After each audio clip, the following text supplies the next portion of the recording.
हाय, इस वाली वीडियो में मैं आपको कॉम्पैक्शन और कंसोलिडेशन में दोनों में अंतर बताऊंगा कि दोनों में क्या अंतर है। ठीक है, तो ये हम लोग पॉइंट वाइज कवर करेंगे। लगभग मैंने 8-9 पॉइंट लिखे इन दोनों के कंपैरिजन में, तो वो सब कुछ मैं एक एक पॉइंट करके आपको अच्छे से एक्सप्लेन करूंगा। ओके, तो चलिए स्टार्ट करते हैं। पहला हम लोग पॉइंट देखते हैं कॉम्पैक्शन का। मान लीजिए कोई भी एक सॉइल सैंपल है, उसमें अगर अचानक से डायनामिक लोड लगता है तो उसके वॉइड्स में जो एयर प्रेजेंट है वो बाहर निकलती है, जिसकी वजह से वो कॉम्पैक्शन होता है। ठीक है, तो पहला पॉइंट तो ये बोलता है। अब हम लोग देखते हैं कंसोलिडेशन का पहला पॉइंट। इसमें क्या है कि ये टाइम टेकिंग फिनोमेना है, मतलब अगर उसमें लोड कंटिन्यूसली लग रहा है तो उसके वॉइड्स में जो वाटर प्रेजेंट है वो निकलता है, तो वो हमारा कंसोलिडेशन कहलाता है। कंसोलिडेशन बेसिकली दो तरह के होते हैं, एक प्राइमरी कंसोलिडेशन, एक सेकेंडरी कंसोलिडेशन।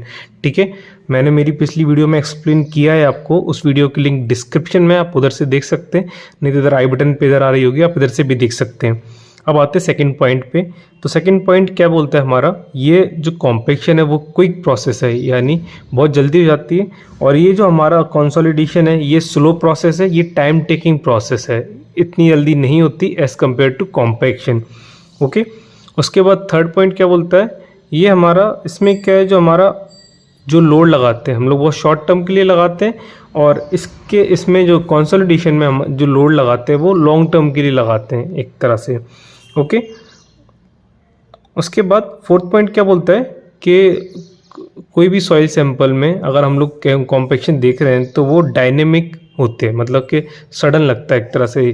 ठीक है, और जबकि फोर्थ वाले पॉइंट कंसोलिडेशन में ये बोलता है कि जो हमारी लोडिंग लग रही है किसी भी सॉइल सैंपल पे या फिर सॉइल पे, तो वो स्टैटिक है और कांस्टेंट है, मतलब उस पर लगी ही रहेगी।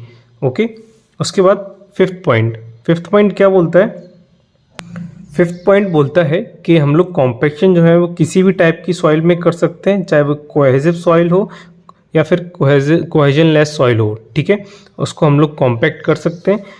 जबकि कंसोलिडेशन सिर्फ होती है सिर्फ कोहेसिव सॉइल में, स्पेशली किस में होती है, क्ले में होती है, वो भी लो परमिएबल क्ले। ओके, उसके बाद हम लोग देखते हैं सिक्स्थ पॉइंट क्या बोलता है कि हमारे कॉम्पैक्शन में जो सॉइल इन्वॉल्व होती है वो हमारी पार्शली सेचुरेट होती है। ठीक है, ज़रूरी नहीं कि वो फुली तरीके से सेचुरेट हो, और जबकि कंसोलिडेशन में जो सॉइल इन्वॉल्व होती है वो हमारी फुली सेचुरेट होती है। सेवन्थ पॉइंट क्या बोलता है कि कॉम्पैक्शन हम लोग क्यों करते हैं, बेसिकली हम लोग इसलिए करते हैं ताकि जो भी ड्राई डेंसिटी निकालते हैं हम लोग वो मैक्सिमम निकाल सकें। ठीक है, और कंसोलिडेशन क्या होता है, एक तरह से ये अपने आप होता है, कोई इसको करता नहीं है। अगर कोई भी सॉइल सैंपल पे, मान लीजिए कोई सॉइल सैंपल उस पर घर बना हुआ है, तो एक तरह से कंटिन्यूस लोड लगता है, तो इसकी वजह से वो कंसोलिडेशन ऑकर होता है। ओके, एट्थ वाला पॉइंट क्या बोलता है इसमें कि ये जो है ये हम लोग करते हैं, कोई भी कंस्ट्रक्शन करने से पहले हम लोग कॉम्पैक्ट करते हैं सॉइल। ओके, और एट्थ वाला पॉइंट इधर क्या बोलता है, इधर बोलता है कि ये अपने आप होता है, हम लोग इसको करते नहीं हैं। ठीक है, कोई भी कंस्ट्रक्शन वगैरह अगर होने के बाद स्टार्ट होता है ये कंसोलिडेशन। नाइन्थ वाला पॉइंट क्या बोलता है कि नाइन्थ वाला पॉइंट बोलता है कि कॉम्पैक्शन की हेल्प से हम लोग शेयर स्ट्रेंथ, जो भी सॉइल में शेयर स्ट्रेंथ है उसको हम लोग इंक्रीज़ कर सकते हैं, सॉइल की स्टेबिलिटी बढ़ा सकते हैं, या फिर सॉइल की हम लोग बियरिंग कैपेसिटी बढ़ा सकते हैं। जबकि कंसोलिडेशन में एज सच कोई बेनिफिट नहीं होता, सॉइल सेटल होती है, यानी एक तरह से बोलते हैं ना कि घर हल्का सा बैठ गया अपना, तो वो सब होता है। ठीक है, तो आई होप कि आपको ये दोनों समझ में आए हों, डिफरेंसेस कॉम्पैक्शन और कंसोलिडेशन के। अगर आपका सजेशन है कि मैं किसी टॉपिक पर वीडियो बनाऊं तो आप मेरे को कमेंट सेक्शन में ज़रूर कमेंट करके बताएं। Thank you so much for watching my video. Have a great day.